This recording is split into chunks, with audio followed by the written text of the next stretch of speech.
in today's video, we're going to be covering how to boost your metabolism, okay?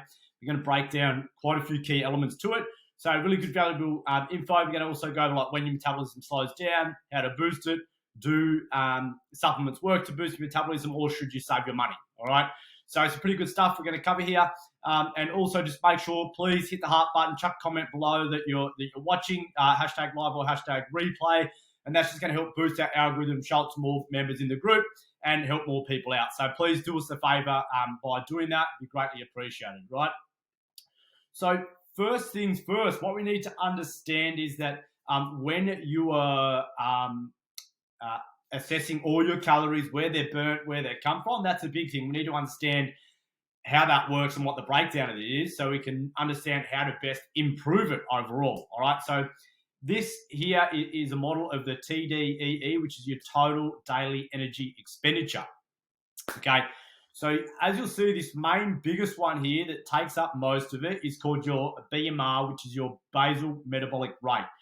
Now, basically, that is how many calories you need if you were just like sitting on the couch like a zombie, binge watching Netflix, all right, and doing nothing, okay? So just to basically survive, all right?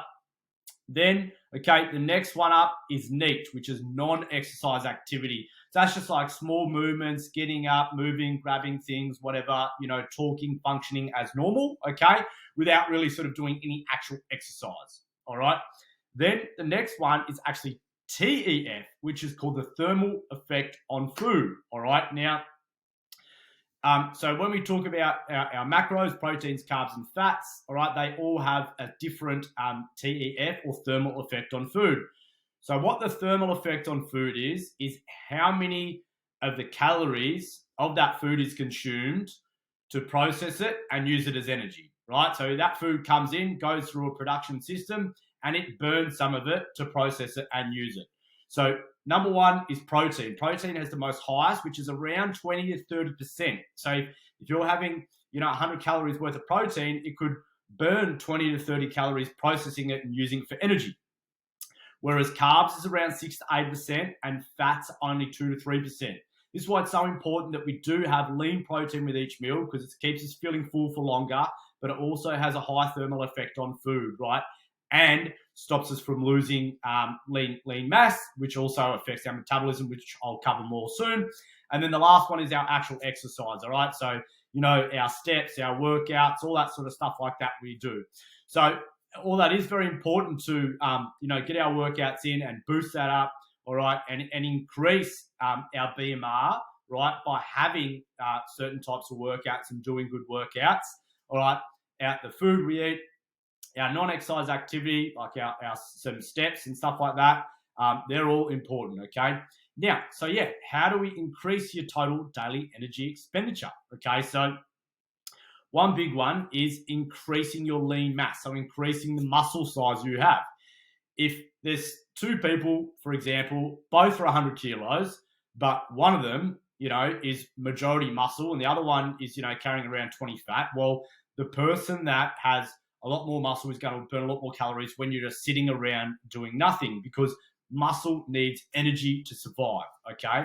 But it will only stay if you're using it. So that's why it's important that when you're working out, that you do a good mix of lifting weights, okay, resistance training and cardio, okay, right? And the other thing is, if you can, you want to obviously increase your lean mass as well, so you increase your BMR. Right? So if you can increase the amount of muscle, you got to increase the amount of calories you burn, plus your body's got to recover from that weight training if you're pushing hard, which then increases your amount of calories burnt as well. All right, second one is obviously, increasing your steps and your movement.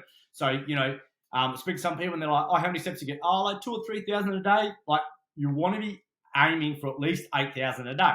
So whether you need to chuck in like a 30-minute power walk at lunch, first thing in the morning, or, you just walk a bit further to work, where you get off the bus a little bit earlier or get off the train a bit earlier, whatever the case may be, okay? Then obviously eating lean protein and making sure we're getting the right amounts of food to add to that thermal effect on food. So if you're just eating a lot of carbs, a little bit of protein here or there, then obviously you're risking losing lean mass, right, which will decrease your BMR because you're not getting protein or using it.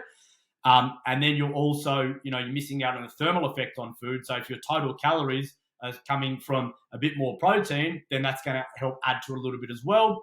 And then obviously increasing your exercise, okay? So increasing like the amount of times you work out. Obviously you don't need to become some obsessed maniac, but making sure you're doing a good mix, okay, of weights and cardio, all right? So is that obviously for your heart health, but also in trying to increase your lean mass. And when you're losing weight and if you're in a caloric deficit, you want to make sure that you're not going to be sacrificing muscle wastage and loss, okay, at the sake of weight loss, because long term, that's going to actually lower your metabolism. So for people that go on these big, crazy crash diets and they just, they don't really do any weight training, they just do a lot of running, you're going to really lose a lot of muscle as well, which long term will slow your metabolism down. So that's why I always have my clients, we do a mix, we do weight training and we do fitness, so that we can keep muscle, if not gain muscle, right, to increase our BMR, okay, and increase your metabolism, all right? Pretty straightforward, okay? Now, well, not really, but anyway. Now, okay, something you may or may not have heard of is called EPOC, all right? So that is where if you do like some HIIT or some high intensity or some heavy weights, that your body will have like what's known as the afterburn effect, okay? And it will keep burning calories from the workout you've done, not only for your body to recover, but to replenish the oxygen, okay? Because when you're going hard, when you're training, all right, we breathe more, okay? We breathe more when we exercise, and we need to help remove the large amounts of carbon dioxide or CO2 that is produced from working muscles. So if you're working hard, you get that afterburn effect, okay? And that'll really help, accelerate that weight loss a little bit again. So that's why not only is obviously it's good to do cardio for your heart health, okay, and for your performance, so that you can look good, feel good, and perform well. Because if you look good but you can't run up the hill without getting out of breath, then what's the point, right? So anyway, that's my view. So that's why it's so important that you do that. You can have some good, solid circuit training, HIIT workout to get that EPOC effect. So it has shown, up to, 48, some studies say 72 hours after, that your body will keep burning extra calories from a good HIIT session, okay? Now, but if you just do HIIT all the time, then you're more than likely going to lose some muscle as well, okay? So make sure you got resistance training in, but if you just do HIIT, then you can be more likely to get an injury as well. So you've got to have a balance of how often you do it, how much you do it, and the intensity that you do it at, okay? So just be mindful of that, right? Now, the next one is, all right, will supplements do this? Will supplements boost your metabolism? There's this, or there's, diets that say they're a metabolism reset and whatever.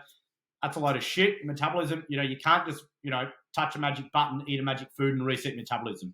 It takes time to build more muscle, takes time for this to work, takes time to increase, okay, your resting metabolic rate, okay, or your basal metabolic rate, right? So supplements will not do that. If someone's trying to tell you that supplements will do that, just save your money, be in a caloric deficit, have some workouts, stick to it, because really you're going to get nothing, okay? A lot of studies done, they couldn't even really gauge if it did do anything. So it was not like, yeah, it definitely worked, but only 5%. It was like, it didn't show enough evidence to say that, yes, they actually do work and that they actually are effective. So save your money. It's marketing, all right? Chuck it out the window, whatever. All right, so big one is because a lot of people are like, oh, I'm 40 now and metabolism's slowing down. At the end of the day, that's bullshit. What's actually just happening is you're just eating more, moving less, okay, and not exercising as much as you should be, okay? So here we go. Here it is. Researchers found that your metabolism peaks at around age 1. And then when you're at that age 1, you're burning 50% more calories than you do as an adult, right? And then that gradually declines roughly by 3% until you're 20. But from the age of 20 all the way through to the age of 60, your metabolism stays the same. Okay, so when people are 30, 40, 50 metabolism slowing, it hasn't actually slowed. And then here's the big thing. When you do hit that 60, it only slows by about 1%. Okay, so and how are we going to make sure that it doesn't really slow much? We're going to make sure that we're still doing weight training, okay? Which, when you're older, is so important. So because you're less likely to fall, you're going to have more lean mass, you're going to have better long-term heart health, okay? And if you're still doing your cardio, then that's great as well because it's good for your brain. So much more of it. Okay, so your metabolism doesn't actually slow until you're 60, and then it only slows by about 1%. All right, so you just need to move more, eat less, get a better program, and get stuck into it. All right.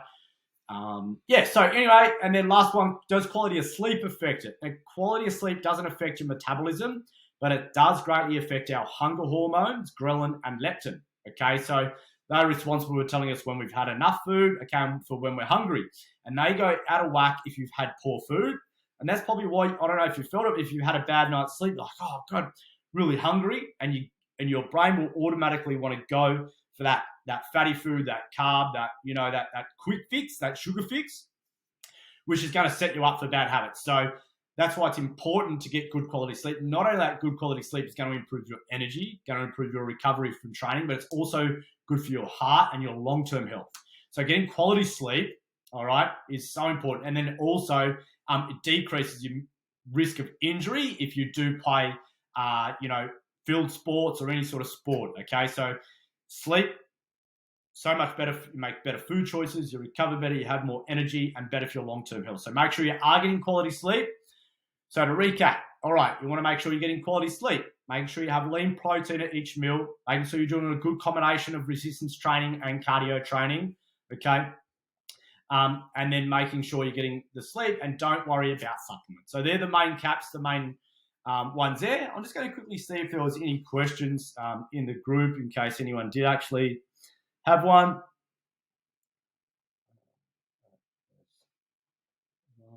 No, okay. Look, no questions. That's all good. If you're watching this later and you've got a question, make sure you just chuck it in the comment below, and I'm more than happy to answer that for you and go from there. But apart from that, I hope you have an awesome Saturday, team. Please make sure if you're watching it, make sure you comment below so that we can help spread this around. And everyone take care.